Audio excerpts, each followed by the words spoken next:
Dengan meditasi, kita kan berarti tidak lagi melarikan diri dari pikiran dan perasaan yang sedang kita alami. Dengan meditasi, kita diminta untuk duduk diam, pejamkan mata, hening, apapun pikiran dan perasaan yang muncul, ya kita berlatih untuk temui. Ngobrol dan cerita di Anyaman Jiwa yuk. Tenang, kamu gak sendiri kok. Halo kamu, apa kabar? Selamat datang di podcast Anyaman Jiwa bersama aku Ana. Anyaman Jiwa merupakan salah satu podcast persembahan Medio by KG Media yang ngomongin mengenai kesehatan mental mulai dari ranah pekerjaan, relasi percintaan, dan juga sebagai makhluk sosial. Episode spesial kedua dari 3 ini, Anyaman Jiwa masih akan ngobrol bareng salah satu praktisi kesehatan mental dan penulis buku, yaitu Mas Aji Santoso Putro. Jadi pastikan kamu follow dan jangan lupa beri rating terbaik kamu untuk podcast ini ya. Di episode ini, topiknya adalah bagaimana hadapi burnout dan stres kerja dengan meditasi. Istilah burnout ini sering banget gak sih didengar dan digunakan oleh para karyawan, baik dari Gen Z sampai millennials. Terus katanya obatnya sih dikit-dikit healing, atau hilang nih Sobat Medio. Nah, meskipun tujuannya baik, tapi apa iya healing cuma liburan yang kayak dibilang orang-orang? Soalnya, alih-alih kembali pulih, kamu bisa jadi malah hanya lari dari masalahmu. Nah, kalau begitu, sebenarnya gimana ya cara tepat untuk pulih dari burnout atau stres kerja? Yuk langsung aja kita simak percakapan Suliana Andiko selaku Head of Product dan Executive Producer Medio Podcast Network by KG Media bersama Aji Santoso Putro berikut ini. Baik, Sobat Medio, di awal ini saya akan mengajakmu untuk latihan mindful breathing. Jadi luangkan waktu sejenak, 1 menit saja kamu mendengarkan suara saya ini sambil pelan-pelan duduk diam, terpejam, hening, dan sadari tarikan dan hembusan nafasmu ya. Sambil mendengarkan suara saya, kamu menarik nafas, inhale, sadari nafas masuk, dan perlahan exhale, hembuskan nafas. Tidak perlu tergesa-gesa, mengembuskan nafasnya lewat hidung, dan sadari kamu sedang mengembuskan nafas. Kamu ulangi beberapa kali, tarik nafas, sadari nafas masuk, hembuskan nafas, sadari nafas keluar lewat hidung. Tentu saja, pikiranmu akan mengembara ke sana kemari, muncul memori, ingatan-ingatan masa lalu, atau sebaliknya, muncul imajinasi, bayangan-bayangan masa depan. Sadari saja pikiran-pikiran yang muncul itu tidak perlu kamu kendalikan, tidak perlu kamu lawan, begitu pula tidak perlu kamu pertahankan pikiran tersebut. Sadari pikiran itu dan pelan-pelan kembali, sadari nafas ya. Nafas masuk, ketika kamu menarik nafas, sadari nafas keluar lewat hidung. Ketika kamu mengembuskan nafas, pelan-pelan saja. Ulangi terus, berulang kali. Setiap kali muncul pikiran, begitu pula muncul perasaan, baik itu perasaan sedih maupun perasaan gembira. Sadari saja perasaan itu dan pelan-pelan kembali ke nafas. Sadari nafas, beristirahatlah dalam menyadari nafasmu. Tarik nafas, nafas masuk, hembuskan nafas, nafas keluar. Istirahat di dalam nafas. Dan kalau sekarang ini kamu merasa sudah cukup latihan ini, perlahan buka kedua matamu. Pelan-pelan saja buka kedua mata. Meski mata sudah terbuka, sebelum kamu melanjutkan aktivitasmu yang memang mesti kamu lakukan, sejenak meski mata sudah terbuka, sadari nafasmu. begitu saja ya latihannya. Semoga kita semua bisa menerima kenyataan seapa adanya ya. Selamat hidup sadar.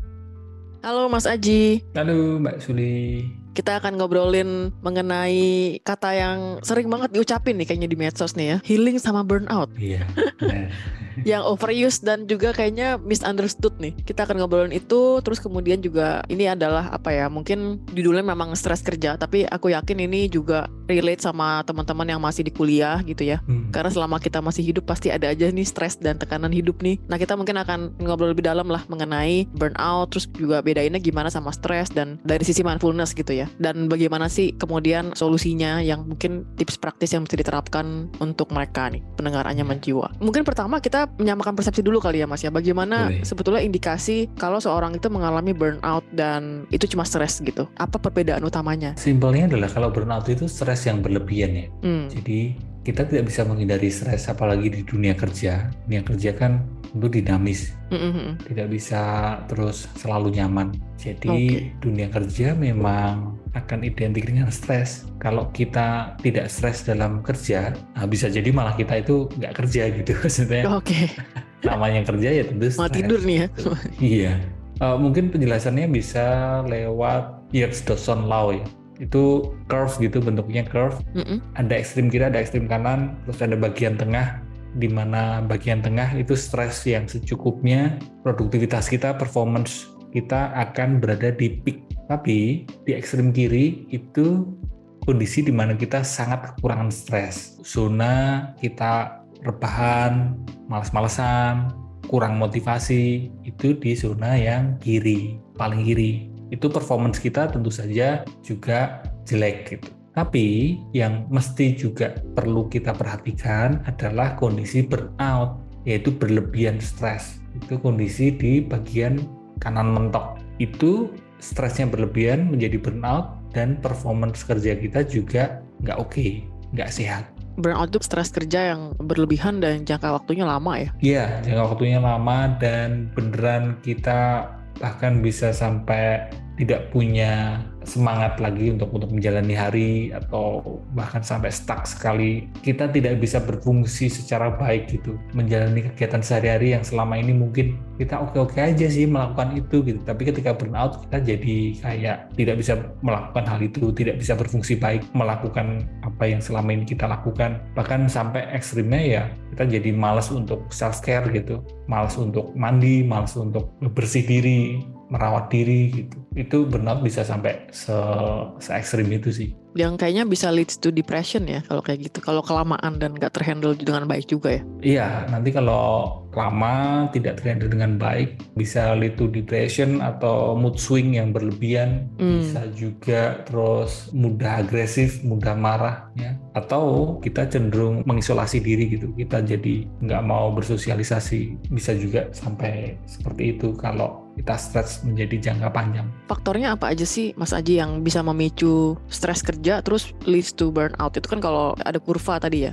Jadi stres secukupnya. Nah itu sebetulnya di mana saat si individu tahu nih, oke, gue kayaknya udah terlalu stressful dalam periode yang lama gitu, gue kayaknya perlu berhenti nih. Nah itu titiknya di mana ya Mas? Dia harus tahu itu. Ya kita perlu peka terhadap kondisi diri kita ya. Kalau relasi kita dengan orang-orang terdekat atau relasi kita dengan diri sendiri sudah buruk gitu, itu bisa jadi salah satu tanda itu stresnya sudah berlebihan dan perlu kita perhatikan. Selain itu terkait dengan performance kita gitu, kalau kita jadi drop atau bahkan sisi sebaliknya ya, performance kita jadi berlebihan gitu, kan ada kan yang kerjanya jadi gaspol banget gitu, gaspol ya nggak peduli istirahat, bahkan mengabaikan tidur, mengabaikan kesehatan diri kita, itu bisa jadi itu juga tanda stres kita sudah berlebihan. Dan kode atau tanda kalau stres kita sudah berlebihan juga terlihat dari kesehatan kita. Kesehatan ini relate dengan kualitas istirahat kita. Apakah tidur kita nyenyak? Kalau tidur kita sudah berhari-hari cukup lama tidak bisa nyenyak, kualitas istirahat kita menjadi buruk, itu pun juga bisa jadi tanda bahwa stres kita sudah berlebihan. Dan kalau itu sudah terjadi cukup lama, itu akan mempengaruhi kesehatan mental dan kesehatan fisik kita. Iya. dari pengalaman Mas Aji sendiri nih kan, mungkin apakah ada dalam kondisi stres ya? Tentu, Faktor saya masih utama. manusia. Iya, makanya. Jadi kira-kira faktor utama yang berpotensi memicu itu apa kalau dari pengalamannya Mas Aji? Iya, kita perlu lihat kondisi internal dan eksternal. Karena saya rasa cukup banyak dari kita yang melihat hanya dari kondisi eksternal. Maksudnya, oh aku stres kerja, stres berlebihan, burnout ini gara-gara lingkungan kerjaku, gara-gara atasan, gara-gara rekan kerja, gara-gara manajemen dan sebagainya. Iya, itu memang jadi salah satu pengaruh juga gitu, bagaimana kondisi eksternal itu mempengaruhi tingkat stres kita. Tapi selain kondisi eksternal, kondisi internal kita, bagaimana kita bisa mencerna, bagaimana kita bisa menghandle, mengelola situasi, mengelola stres, mengelola pikiran dan perasaan kita, itu juga berpengaruh gitu. Jadi eksternal dan internal ini memang mesti bisa dikatakan balance, atau bukan balance lah, tapi lebih ke saling mengisi gitu. Kalau seandainya kita memang punya skill yang oke banget untuk mengelola stres, tapi kondisi eksternal memang berlebihan gitu. Misal di kantor rekan kerja atau atasan beneran load kerjaannya banyak sekali dilimpahkan ke kita, tentu kita juga bisa mengalami stres berlebihan atau mengalami burnout itu.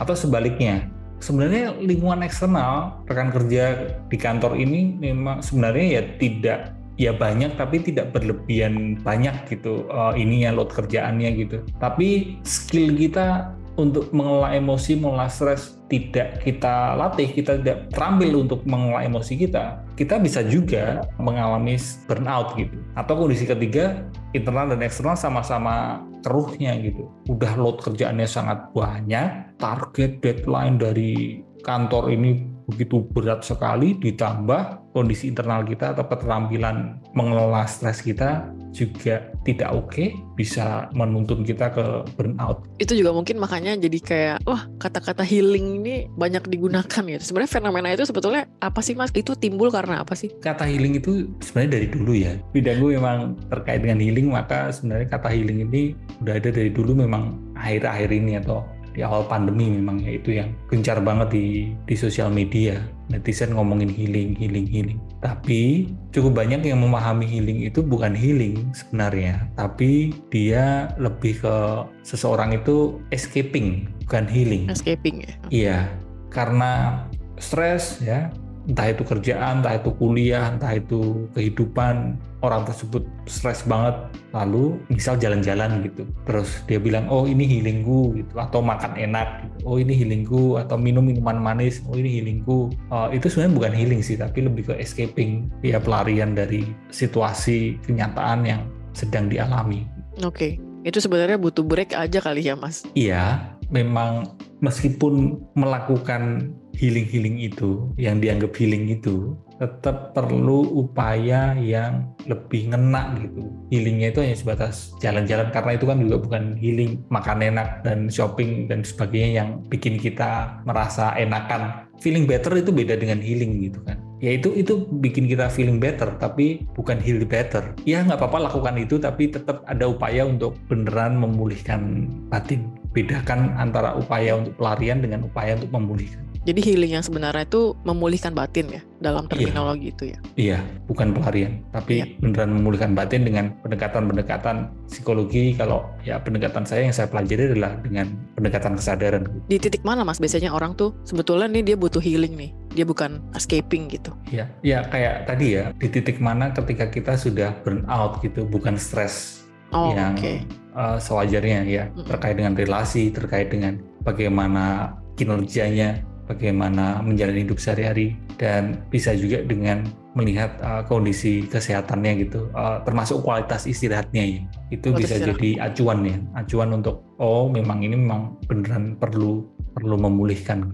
Tapi sebenarnya tanpa itu semua, saya rasa kita semua sudah perlu punya kesadaran untuk ngecek kesehatan mental kita kan gitu. Tidak perlu menunggu kode itu muncul gitu, tapi secara berkala kita perlu ngecek kesehatan mental kita kayak kita ngecek kesehatan fisik kita gitu.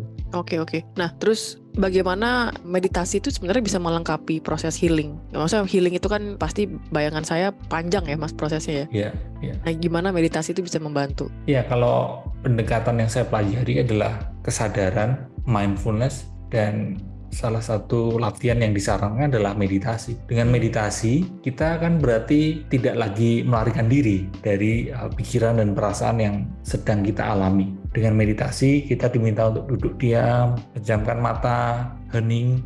Apapun pikiran dan perasaan yang muncul, ya kita berlatih untuk temui pikiran dan perasaan itu. Dengan begitu, kita juga akan berlatih untuk lebih presence gitu, lebih hadir dan berada di present moment.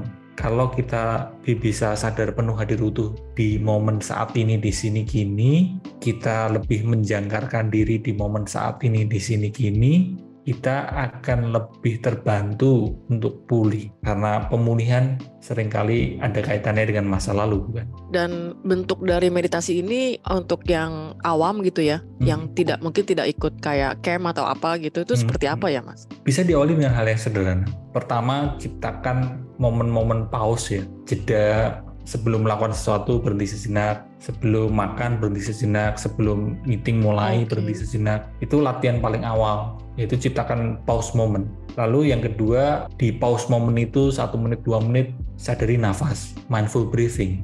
Ketika inhale, tarik nafas, sadari nafas masuk, exhale, hembuskan nafas, sadari nafas keluar, dan itu diulangi berulang kali selama durasi 1 menit, 2 menit itu. Itu latihan awal ya untuk menjangkarkan diri kita di momen saat ini di sini gini. Tentu kalau untuk latihan selanjutnya durasinya bisa ditambah, atau kalau tidak bisa juga latihan paling dasar adalah menyadari apapun kegiatan yang kita lakukan. Misal ini seringkali ada yang nanya ke saya, Mas, nggak mungkin Mas aku meluangkan waktu walaupun sejenak, nggak mungkin karena aku sering multitasking, sering sibuk di kantorku, selalu tergesa-gesa. Ya itu semua tidak perlu diubah dulu. Yang penting latihannya adalah ketika kamu multitasking, sadari bahwa dirimu sedang multitasking. Ketika kamu sedang melakukan kerjaan begitu cepat sekali tergesa-gesa, ya sadari bahwa dirimu sedang melakukan pekerjaan itu dengan tergesa-gesa. Jadi gunakan apapun yang kamu lakukan, gunakan kondisi apapun yang sedang kamu alami sebagai latihan untuk kamu sadari. Itu latihan awalnya. Jadi hal-hal kecil ya? Iya, karena kesadaran sebenarnya sesuatu yang sederhana. Cuma buat kita-kita ini, manusia-manusia modern yang sudah terbiasa dengan keribetan, maka kesederhanaan dari latihan kesadaran itu menjadi ribet juga. Oh, karena meditasi ini sebetulnya nggak, kalau yang gue temuin ya Mas, teman-teman gue yang ekstrovert itu susah banget tuh dia. Iya, memang ada pengaruhnya ya dengan gaya hidup selama ini gitu. Dan karakter orangnya kayaknya. Bener, karakter orang juga mempengaruhi ya. Bagaimana bisa melakukan latihan ini lebih bisa langsung selaras atau perlu latihan gitu. Iya. Kalau saya malah menemukannya kalau lagi jogging nih. Jadi kayak ya itu bener-bener shutdown gitu ya. Tapi biasanya saya dengerin podcast sih. Cuman maksudnya kayak disitulah saya bisa merasakan langkah kaki gitu ya. Terus mungkin sejak beberapa bulan ini karena gym di komplek udah buka nih, jadi saya biasanya berenang sama kemudian treadmill. Di situ tuh kayak ya udah memang harus lepasin apa yang ada di rumah dulu, jangan terlalu melekat sama kerjaan. Terutama kalau udah lagi memuncak banget gitu ya stresnya, jadi itu biasanya mulai dilepasinnya dengan keringet sih. Iya. Memang salah satu latihannya kan mindful moving. Moving ini bisa walking, bisa running, exercise gitu. Selain itu mindful eating, sadari diri sedang makan. Dan yang paling pondasi sebenarnya kan mindful sitting, itu duduk diam, pejamkan mata, doing nothing, and then menyadari nafas gitu, menyadari pikiran dan perasaan. Yang pondasi latihan ini yang seringkali banyak orang nggak betah gitu, karena latihan yang pondasi ini, mindful sitting ini, ya mau nggak mau, suka nggak suka, mesti menemui diri kita gitu, dan itu kan bikin kita nggak nyaman kan. Kita perlu sadar bahwa gerak kita ya, kita bergerak, kita menyibukkan diri, itu kan sebenarnya dalam rangka pelarian. Kita bergerak, kita menyibukkan diri, kita buka sosial media, menyibukkan diri dengan pekerjaan gitu, karena kita melarikan diri dari momen nggak ngapa-ngapain. Di mana momen nggak ngapa-ngapain itu, kita mesti menemui diri kita sendiri. Dan menemui diri sendiri itu adalah hal yang menakutkan buat kita. Ini paradoks. Iya. Makanya kita benci dengan sibuk ya. Tapi di sisi lain, kita ini suka sekali dengan sibuk. Kenapa? Karena lewat sibuklah kita melarikan diri dari suasana hening di mana kita bertemu dengan diri kita sendiri. Oke, tapi kenapa yang timbul justru rasa takut ya menemui diri sendiri ya? Ya karena kan menakutkan ya, mengingat kembali atau dikunjungi ingatan-ingatan masa lalu itu kan menakutkan. Muncul penyesalan-penyesalan, muncul kemarahan di masa lalu, kesedihan di masa lalu, muncul juga imajinasi kekhawatiran akan masa depan. Itu adalah pertarungan yang sebenarnya, di mana banyak orang yang sangat takut perlu menyadari itu gitu. Kita tidak perlu berkelahi dengan pikiran dan perasaan kita gitu. Jadi memang perlu keberanian dan kerendah hatian untuk menemui pikiran dan perasaan kita. Karena yang udah terjadi nggak bisa dirubah, yang belum terjadi belum tentu kejadian. Iya, dan kenapa saya menggunakan frasa menemui diri sendiri ya? Ya diri kita ini adalah pikiran dan perasaan itu kan. Ya perlu latihan yang ya tidak mudah lah, menantang. Potensi disruptor itu apalagi yang Mas Aji mungkin pernah temuin nih di murid-muridnya Mas Aji nih, yang bisa mengganggu meditasi tersebut? Ya salah satunya distraksi teknologi ya, sosial media gitu. Doom scrolling. Iya, jadi beberapa waktu lalu saya tidak tahu tepatnya ya angkanya, tapi saya dengar dalam satu hari Sobat Medio nggak berapa kali kamu unlock handphone. Ini hal yang menarik loh, karena sebatas yang saya dengar dalam satu hari rata-rata itu sampai ratusan kita unlock handphone kita. Jadi kita unlock, lalu kita scroll, kita taruh lagi, lalu nanti unlock lagi, itu sampai ratusan, bahkan ekstrimnya sampai 500 lebih dalam satu hari. Unlock handphone, letakin, unlock lagi, dan dengan begitu kita ini ya bisa disebut kita ini cyborg karena kita udah menyatu dengan teknologi. Ya, kayak robot gitu kan. Ya belum sepenuhnya jadi robot, tapi ya ada bagian diri kita yang sudah menyatu dengan teknologi ya, salah satunya dengan unlock ratusan kali dalam satu hari. Dan apa hubungannya dengan meditasi?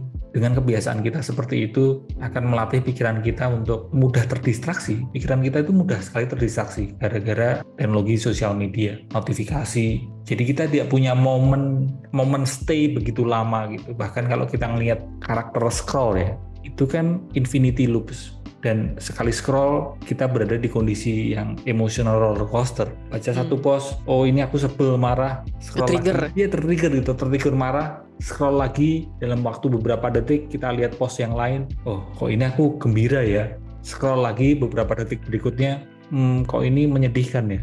Emotional roller coaster terjadi di situ. Jadi kita terbiasa terdistraksi dan terbiasa mengalami emotional roller coaster. Sehingga ketika kita diminta, disarankan, diajak berlatih meditasi, itu akan sulit sekali. Karena kita terbiasa untuk nggak diam, baik secara fisik maupun secara psikis ya. Itu tantangannya ya, atau tadi istilahnya disruptornya. Oke, nah mungkin manfaat real dari rutin meditasi ini yang terjadi kira-kira apa Mas Aji? Mungkin buat teman-teman yang masih ragu-ragu mencoba ataupun masih kesulitan nih. Manfaat realnya ya secara praktisnya simpelnya adalah tidur lebih nyenyak, makan lebih enak. Wah, mahal tuh ya sekarang di kota metropolitan ini. Karena ya kita sama-sama tahu ketika kita selalu tidak jenak ya, berada di mood yang tense, kualitas tidur kita tentu terganggu. Karena malam hari itu kita tidak berada di kondisi yang calm, selalu tense, sehingga sulit tidur nyenyak.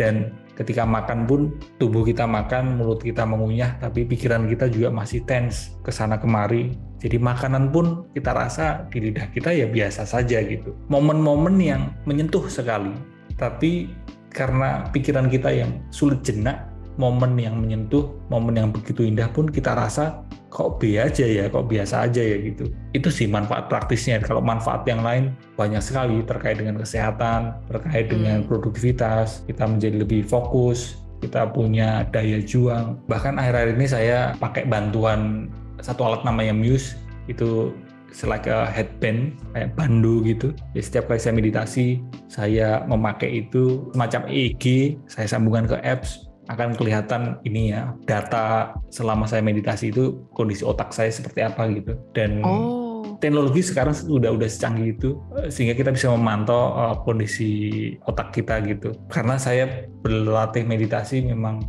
bukan woo talk ya, tapi lebih ke sisi sainsnya. Ya buat saya ini sangat bermanfaat sih. Oke. Thank you banget Mas Aji untuk interviewnya. Semoga kolaborasi ini bisa berlanjut di kemudian hari. Iya, amin. Udah selesai episode kali ini. Tungguin episode Anyaman Jiwa selanjutnya ya.